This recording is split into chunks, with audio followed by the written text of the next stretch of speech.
श्री हरि ओम श्री परमात्मने नमः। श्रीमद् भगवत गीता त्रयोदशो अध्याय। श्री भगवान बोले, हे अर्जुन, यह शरीर क्षेत्र इस नाम से कहा जाता है और इसको जो जानता है उसको क्षेत्रज्ञ इस नाम से उनके तत्व को जानने वाले ज्ञानी जन कहते हैं। हे अर्जुन, तू सब क्षेत्रों में क्षेत्रज्ञ अर्थात जीवात्मा भी मुझे ही जान, और क्षेत्रज्ञ को अर्थात विकार सहित प्रकृति का और पुरुष का जो तत्व से जानता है वह ज्ञान है, ऐसा मेरा मत है। वह क्षेत्र जो और जैसा है तथा जिन विकारों वाला है और जिस कारण से जो हुआ है, तथा वह क्षेत्रज्ञ भी जो और जिस प्रभाव वाला है, वह सब संक्षेप में मुझसे सुन।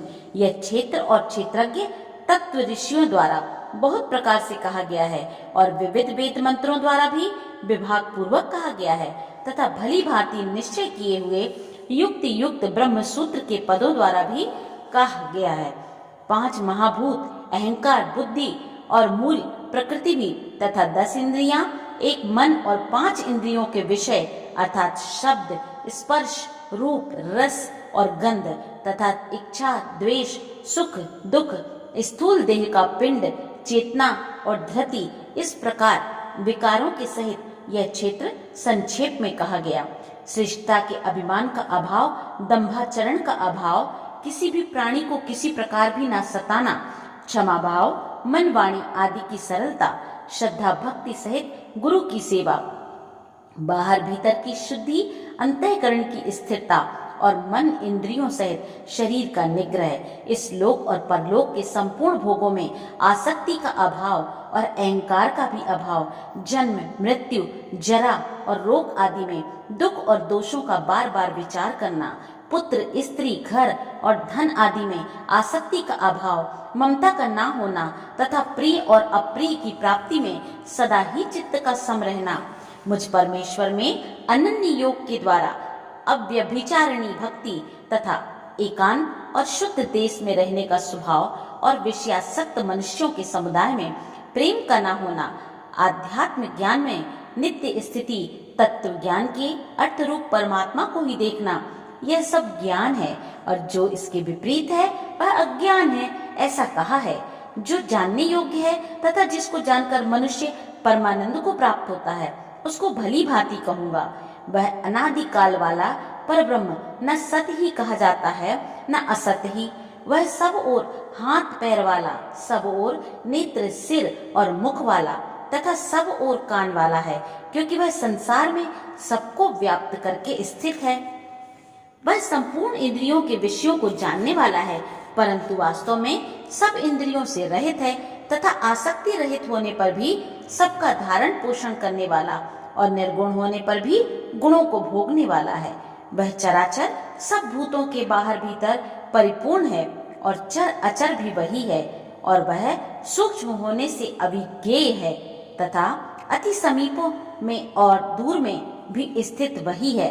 वह परमात्मा विभाग रहित एक रूप से आकाश के सदृश परिपूर्ण होने पर भी चराचर संपूर्ण भूतों में विभक्त सा स्थित प्रतीत होता है, तथा वह जानने योग्य परमात्मा विष्णु रूप से भूतों को धारण पोषण करने वाला और रुद्र रूप से संहार करने वाला तथा ब्रह्मा रूप से सबको उत्पन्न करने वाला है। वह परब्रह्म ज्योतियों का भी ज्योति एवं माया से अत्यंत परे कहा जाता है। वह परमात्मा बोध स्वरूप, जानने के योग्य एवं तत्व ज्ञान से प्राप्त करने योग्य है और सबके हृदय में विशेष रूप से स्थित है।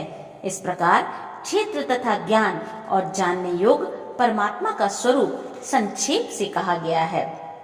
मेरा भक्त इसको तत्व से जानकर मेरे स्वरूप को प्राप्त होता है। प्रकृति और पुरुष, इन दोनों को ही तू अनादि जान, और राग द्वेषादि विकारों को तथा त्रिगुणात्मक संपूर्ण पदार्थों को भी प्रकृति से ही उत्पन्न जान। कार्य और कारण को उत्पन्न करने में हेतु प्रकृति कही जाती है, और जीवात्मा सुख दुखों के भोक्तापन में अर्थात भोगने में हेतु कहा जाता है। प्रकृति में स्थित ही पुरुष प्रकृति से उत्पन्न त्रिगुणात्मक पदार्थों को भोगता है, और इन गुणों का संग ही इस जीवात्मा के अच्छी बुरी योनियों में जन्म लेने का कारण है। इस देह में स्थित यह आत्मा वास्तव में परमात्मा ही है।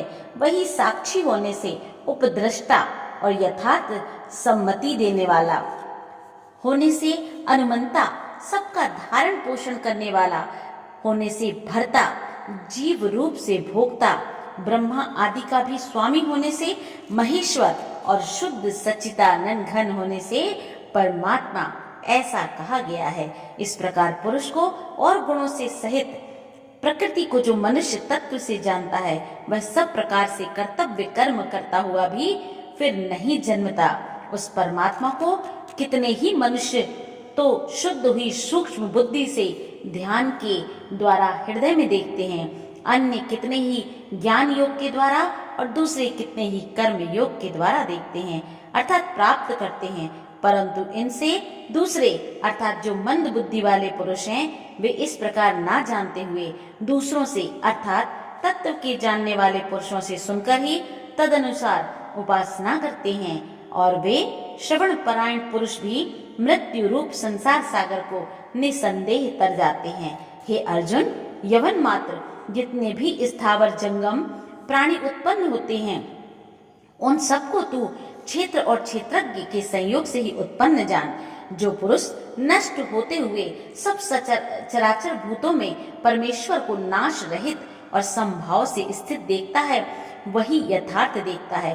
क्योंकि जो पुरुष सब में संभाव से स्थित परमेश्वर को समान देखता हुआ अपने द्वारा अपने को नष्ट नहीं करता, इससे वह परम गति को प्राप्त होता है। और जो पुरुष संपूर्ण कर्मों को सब प्रकार से प्रकृति के द्वारा ही किए जाते हुए देखता है और आत्मा को अकर्ता देखता है, वही यथार्थ देखता है। जिस क्षण यह पुरुष भूतों के पृथक पृथक भाव को एक परमात्मा में ही स्थित तथा उस परमात्मा से ही संपूर्ण भूतों का विस्तार देखता है, उसी क्षण वह सच्चिदानंद घन ब्रह्म को प्राप्त हो जाता है। हे अर्जुन, अनादि होने से और निर्गुण होने से वह अविनाशी परमात्मा शरीर में स्थित होने पर भी वास्तव में ना तो कुछ करता है और ना ही लिप्त ही होता है। जिस प्रकार सर्वत्र व्याप्त आकाश सूक्ष्म होने के कारण लिप्त नहीं होता, वैसे ही देह में सर्वत्र स्थित आत्मा निर्गुण होने के कारण देह के गुणों से लिप्त नहीं होता। हे अर्जुन, जिस प्रकार एक ही सूर्य इस संपूर्ण ब्रह्मांड को प्रकाशित करता है, उसी प्रकार एक ही आत्मा संपूर्ण क्षेत्र को प्रकाशित करता है। इस प्रकार क्षेत्र और क्षेत्रज्ञ के भेद को तथा कार्य सहित प्रकृति से मुक्त होने को जो पुरुष ज्ञान नेत्रों द्वारा तत्व से जानते हैं, वे महात्मा जन परब्रह्म परमात्मा को प्राप्त होते हैं। ओम तत्सदिति श्रीमद् भगवत गीता सुपनिषत्सु ब्रह्म विद्यायाम योग शास्त्रे श्री कृष्णार्जुन संवादे क्षेत्र क्षेत्रज्ञ विभाग योगो नाम 13 अध्याय समाप्त। बोलो श्री कृष्ण भगवान की जय।